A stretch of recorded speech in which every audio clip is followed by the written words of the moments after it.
Hello guys, good day. At syempre, after po natin doon sa cruise winds, andito naman po tayo ngayon sa Picnic Groove. Oh, ha, 'di ba? At syempre nag-change outfit po ako.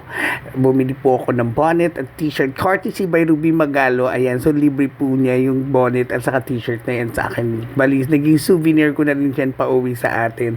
Anyway guys, habang namimili yung mga kaibigan ko ng mga souvenirs diyan, at mga kung ano yung mabibili nila, iikot ko po muna ngayon kayo dito sa Picnic Groove. Ayan, sobrang lamig po dito guys.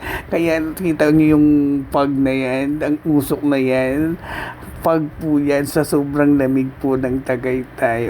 See? Oh, di ba? Hindi mo makita yung Picnic Groove, yung view ng Picnic Groove kasi natatabunan siya ng fog kasi sa sobrang lamig ng lugar. Actually guys, napakaganda. Actually, a reason why kaya ako pumunta ng Picnic Groove, kasi naalala ko yung movie ni na Claudine at saka ni na Rico yan, kung saan gumulong-gulong sila sa may Picnic Groove. If you remember that movie, that was so amazing. Kaya I'm so excited na puntahan talaga ang lugar na ito sa Picnic Groove para makita ko rin yung mga nakikita natin dati sa movie, sa mga Tagalog movie. Oh, 'di ba? Hindi natin pa makita ang views. Ayan. Tara guys, bababa tayo doon banda sa may mga tent, yung may mga cottages dito sa may Picnic Groove. Ay, sobrang lamig, 'di ba? As in, sobrang ganda ng lugar dito sa Tagaytay. Sulit yung bakasyon namin sa Tagaytay. Ayan, look guys, ayan, ito na, ayan. So, nawawala na rin yung pag. Oh, ayan na po yung Picnic Groove. Ayan na po siya. Nawawala na rin yung pag. Ayan, so iikot ko po kayo ha. Tingnan natin yung view. Actually, hinihingal lang ako dyan that time. Ayan, sobrang ganda ng Picnic Groove, guys. Hello, at syempre, endorser tayo ng LGU. Diba? Joke lang. Picture na pero naka-video. Kain muna tayo. At syempre, nagugutom na ako. Ayan. At syempre, nagutom na kami. Kakagala. Kaya, kailangan namin kumain dito sa diners with original bulalo. Ayan. Diba, guys? Ito din isa sa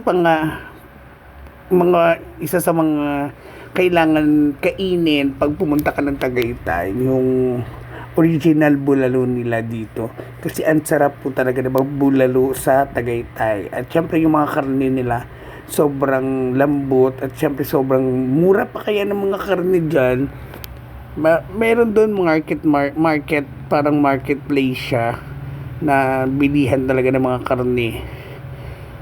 Mura lang talaga ang karne dyan. At syempre guys, kaya we choose diners kasi dito po guys, may mas malapit na view kung saan hindi natin nakita kanina ang view ng Taal Lake doon sa may Picnic Groove kasi sobrang lakas at sobrang kapal ng fog doon sa sobrang lamig sa may Picnic Groove banda. At kaya syempre dito sa diners, hindi lang tayo kakain ng bulalo, makikita din po natin kung gaano kaganda ang Taal Lake dito. Ayan, so guys, ipapakita ko po sa inyo kung gaano kasarap ang bulalo namin. Hello, ayan, sobrang sarap, diba? At syempre guys, dyan sa bulalo na yan, ang mas ginugustong kainin natin dyan yung bone marrow, pero hinay-hinay tayo sa pagkain ng bone marrow kasi syempre guys, pangputok-batok din to kung masobrahan ka ng kain. Ayan, at syempre andito na po ang Taal Lake. Sa totoo lang guys, hindi po talaga yung bulalo lang ang nagdala dito.